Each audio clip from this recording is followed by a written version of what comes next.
Hello, everyone, and welcome to another episode of the South Dade Shoutout, presented by South Dade Chamber of Commerce and Miami Community News.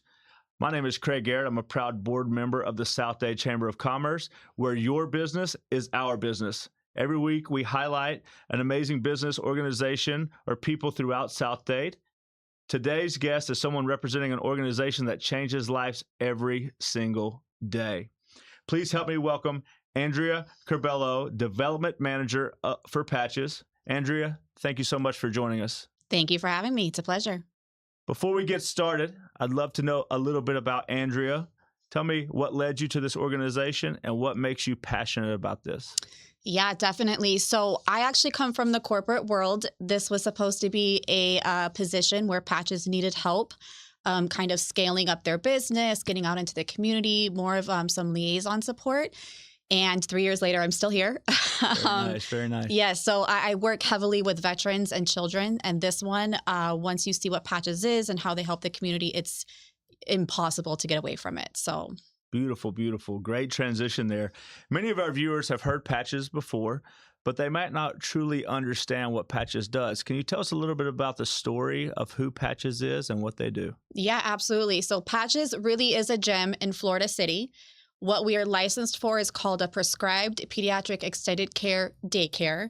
We like to think of it as a bridge between home and the hospital. So these kids are medically fragile children. They're prescribed to be here at a daycare-like setting by a doctor, by a physician. So they're not just sick or, it's not a daycare service. It's really for those kids who may be terminally ill or battling with some type of diagnosis that's medically fragile. And it can be short-term or it can be something that's going to be for life. We are a nonprofit, so we're very proud of that. And we like to be where the need is the greatest. So we are located in Florida City. Very nice, very nice. Who qualifies? Right. So we are 100% Medicaid funded. Okay. We have a lot of the low income patients, and that's going to be because there is other services out there for somebody that might have private pay. Commercial insurance actually does not cover PPEC services. Okay. They have a lot of home nurses, home health care, which is great. That has its place as well. But we really feel that these children thrive in an environment with 12-hour-a-day nursing services. We are open Monday through Friday, 6 a.m. to 6 p.m.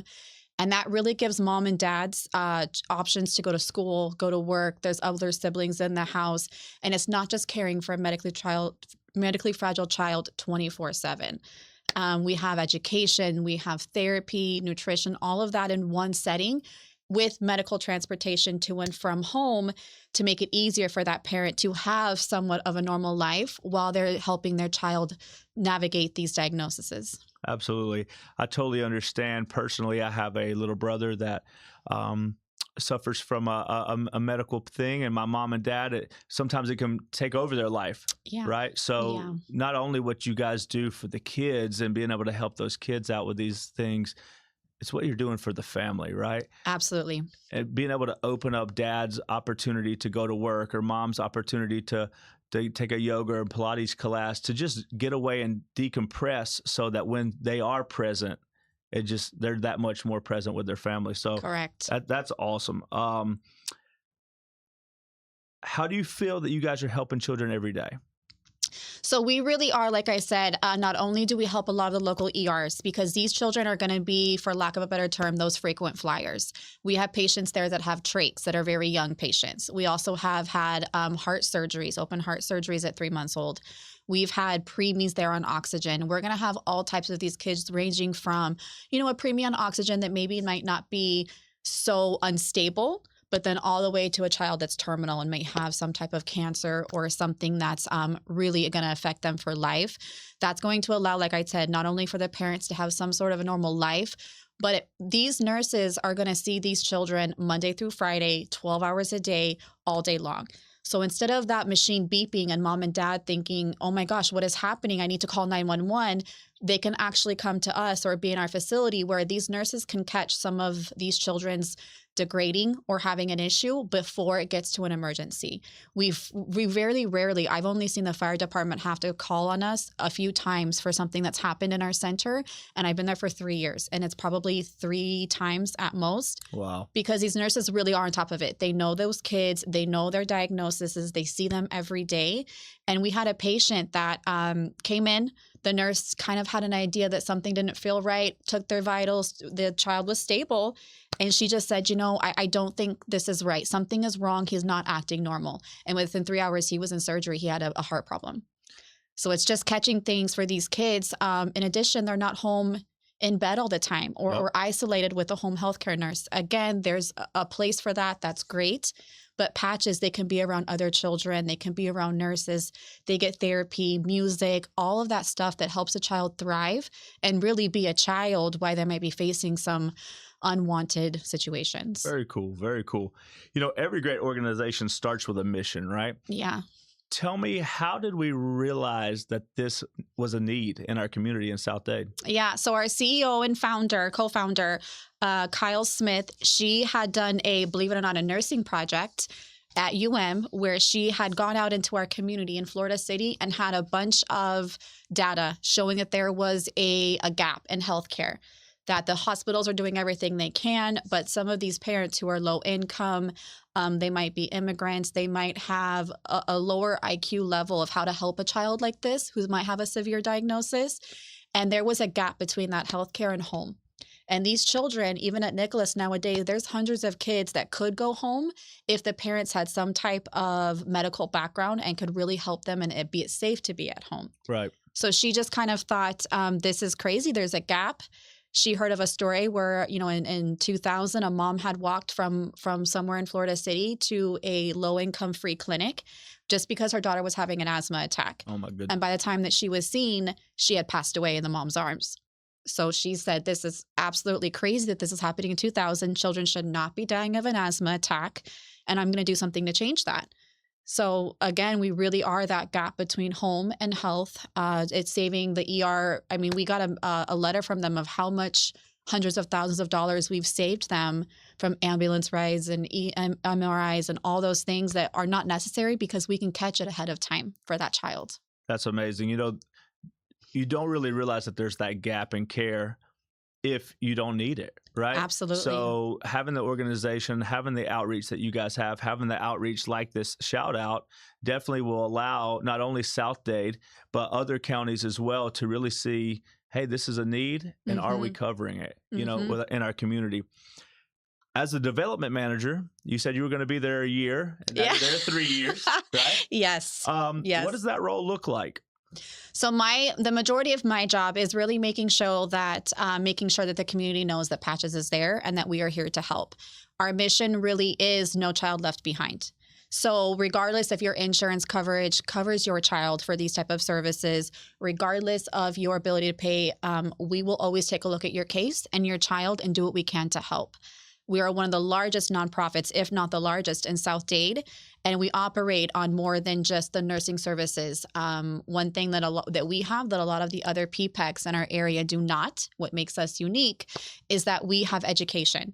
We make sure that those kids are not falling behind in milestones once we catch them up medically, and they're no longer falling behind, that they also know their ABCs and 1, 2, 3s. Nice. So actually, believe it or not, 95% of our students or our patients will assimilate back into a normal society. And when they do so, we want to make sure that they know their ABCs, 1, 2, 3s. They can go on to a pre-K or a VPK situation or even older school. Mm-hmm. So we have the nursing services, we have education. They're going to get their on-site therapy, which is also very different to other models of PPECs who like to have rotating services that come in and out of the building. Right. Everything is there in a one-stop shop. So again, it really is whatever the child needs. Parent education. How do you come home with one oxygen tank from the hospital? Yours looks a lot different. How do you handle that equipment? We've had therapists take videos of changing out wheelchairs and sending it to the parents. So it's, hey, next time your child experiences this, here's a video to walk you through. It's just everything you can imagine in one area. That's beautiful. That's beautiful. If you could tell the community one thing, what is the greatest need that Patches has today? The greatest need is definitely going to be donations. We thrive on Medicaid funded, as I mentioned, but because we go above and beyond with unfunded respiratory therapists for those trach patients, unfunded teachers, those positions that we provide that are outside our scope of funding, we fundraise for, which is mostly my job is fundraising and making sure that we can do our day-to-day operations. So just donations in any form of school supplies. We do back to school events to help these children that may be going back to school. And donations in general. We're always buying diapers and wipes. Our parents are low income, as I mentioned. So we have a mom sometimes that comes in, 8 kids. She's a single mom. And she says, hey, I have $20 left to my name. Do you guys have diapers? Absolutely. What size do you need? So diapers, wipes, baby food, and just, general donations really help keep us afloat from month to month. Got it. Patches has been such an important part of South Dade in the community here. How has South Dade embraced Patches? It's actually been amazing. We have a ton of community support. Some of our biggest sponsors, Baptist Hospital from Homestead, is a big help with us when it comes to any type of medical equipment or something that we maybe need. They always are willing to step in and help. Many sponsors, many donors. Heartbeats for Patches is a group that fundraise for us all year long. The Bachelor Foundation helps us with a respiratory therapist, and just the community in general. Anytime we show up for a community event, and we're always there to market or to get out and let people know that we're there, we always have people walk up saying, oh my gosh, my daughter was at Patches. I loved you guys. So it's just embracing the community, and they embrace us back. Awesome. I know the South Dade Chamber of Commerce has a huge opportunity to get different businesses and organizations out there. Yeah. How long have you guys been a member of the South Dade Chamber? I want to say longer than I've been there. I can't give you an actual year, but I know at least 3 to 5 years we've been a member. Awesome. And I can't say before that, but I know that we've been trying to participate in a lot that the chamber has to offer. They're great partners as well. Can you give me a example of a very meaningful connection that the South Dade Chamber has been able to connect Patches to? Sure. We just recently participated in their huge community health fair. That's really big for us because we're able to not only go to the hospital and talk to a lot of them and make sure that they know our services are there, because a lot of these kids are going to be coming in and out of the hospital, and the physicians see them, or they've been born there with some type of diagnosis or syndrome, and the physician's going to send them straight to us from the NICU. So it's making sure they know about us. And then once we're there, we formed partnerships with like pediatric dentists that have been there. And again, we're low income families. So they'll come out with our mobile bus and do some, free screenings and some free cavity, and we've had free hearing tests. So these events that the chamber puts on are just monumental to us. We can get out to the community not only to make sure everybody knows about us, but the vendors out there as well end up being huge partnerships that maybe you might not get if you hadn't been at that health fair. That's right. There's a lot of business owners probably watching today. Mm-hmm. How can local businesses get involved with Patches? What can they do to help? We have developed a really great program that I'm very passionate about. We call it Patches Heroes. It is not a huge commitment. It's $5,000 over 5 years. It's paid monthly or annually. So it works out to be about $1,000 a year or $83 a month. And that's kind of a reoccurring gift that keeps giving. Yep. So that really helps us. Obviously, the more that you get, the more help you get. So having that group of Patches Heroes, they get executive first person to be invited to any of our events. They get updates that we have. Any type of child story that's a miracle for us, we'd like to send out to them to make sure that they know how their help is being used.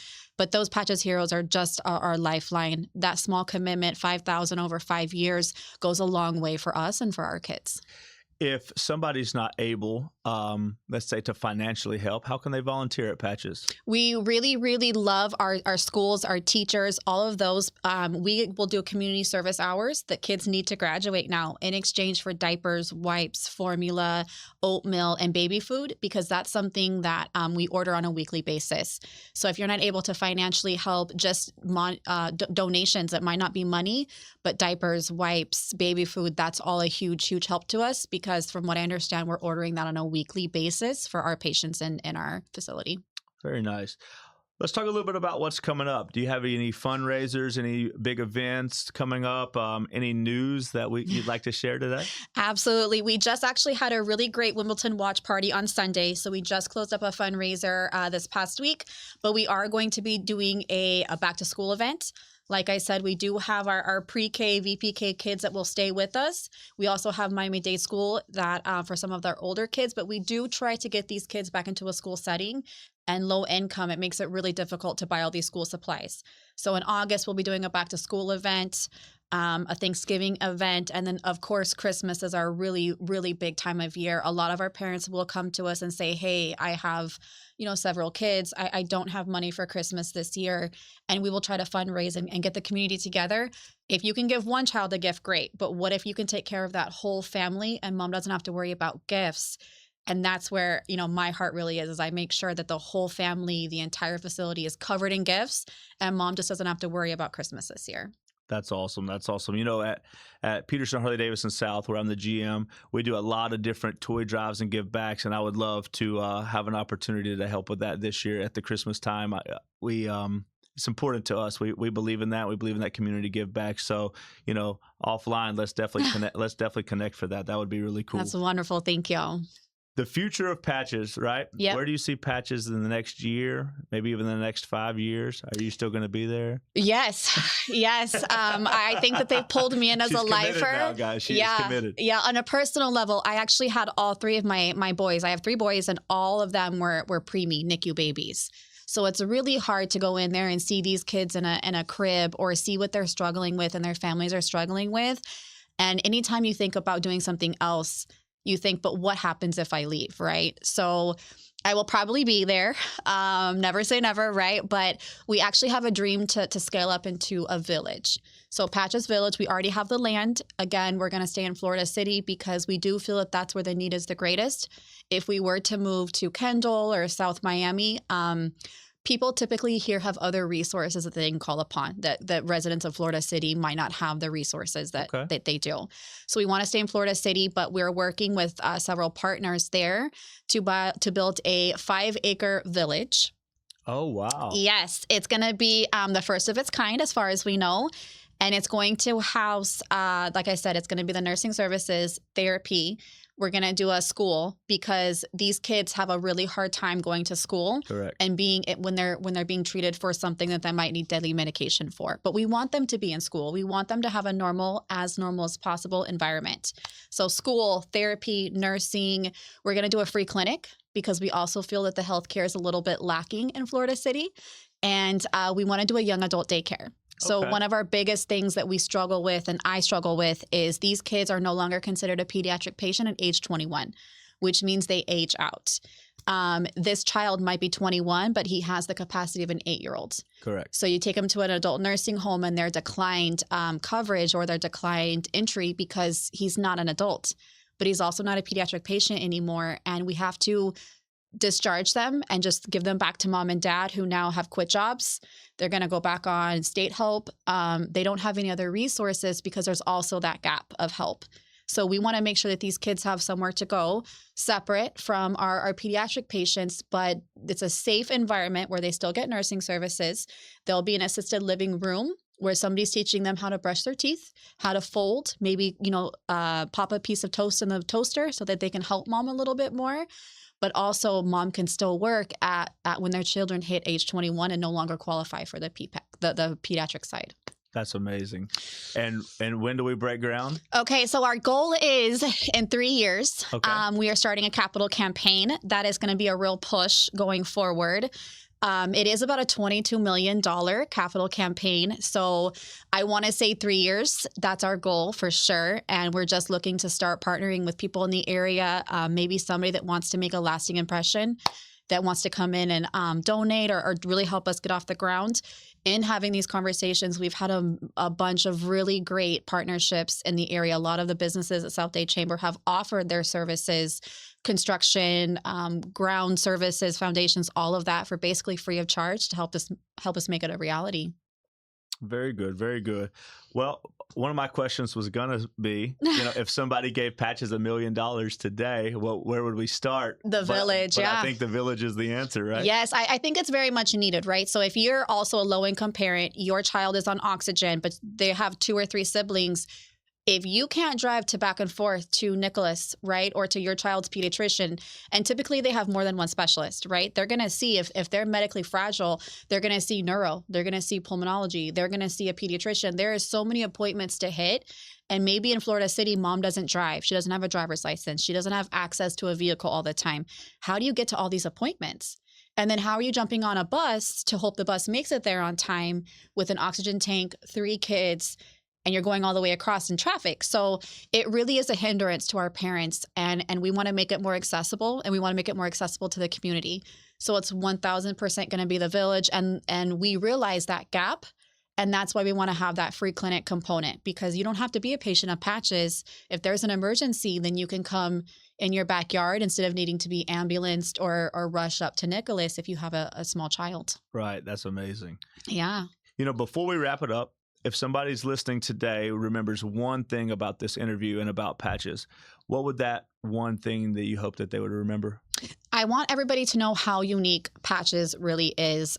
This is not just your normal PPEC, for lack of a better terms. We are so much more. Your average PPEC is going to have nursing services, and maybe they're going to have a therapy department. We really pride ourselves on the fact that we do what the community needs. We have education. We are going to have nutrition. We're going to have parent advocacy and education for them to know how to build that child, know how to help that child. And of course, things are going to change. That child may be fine tomorrow and then something else happens. How do you deal with that in your regular life? Patches is there to help. Services, nursing, all of that, it's going to be under one roof. And we go above and beyond what we get reimbursed for. So we get a small percentage of Medicaid, and we're going to do so much more for your child because they need it. Beautiful, beautiful. It's time to teach me something. Yeah. What does PPEC stand for? Okay, so that is basically what we're licensed for. We don't see ourselves as a PPEC. Yes, that's what we're licensed for, but we're really a one-stop shop. The acronym for that is going to be Prescribed Pediatric Extended Care.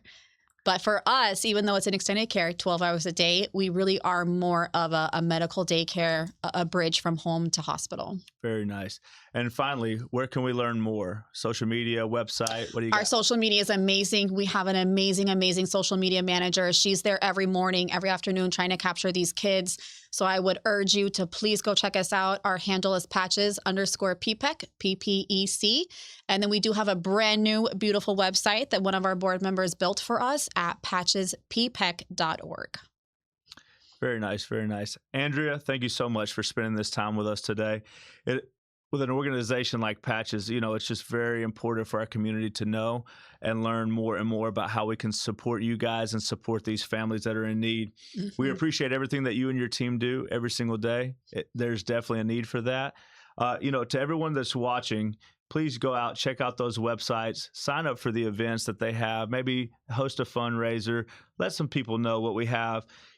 South Dade Chamber is very special and has an opportunity to reach out to you guys. Mm-hmm. And we get to learn every single day about what we can do to go a little bit further above and beyond than just being present in our community. Mm-hmm. So again, I want to say thank you for joining us today. Thank you for the Chamber of Commerce for allowing me the opportunity to interview with you today. Thank you to Community News for giving us this platform to be on. Again, my name is Craig Garrett. I'm a board member at South Dade Chamber of Commerce, reminding you that your business is our business. Thank you so much, Andria. Thank you.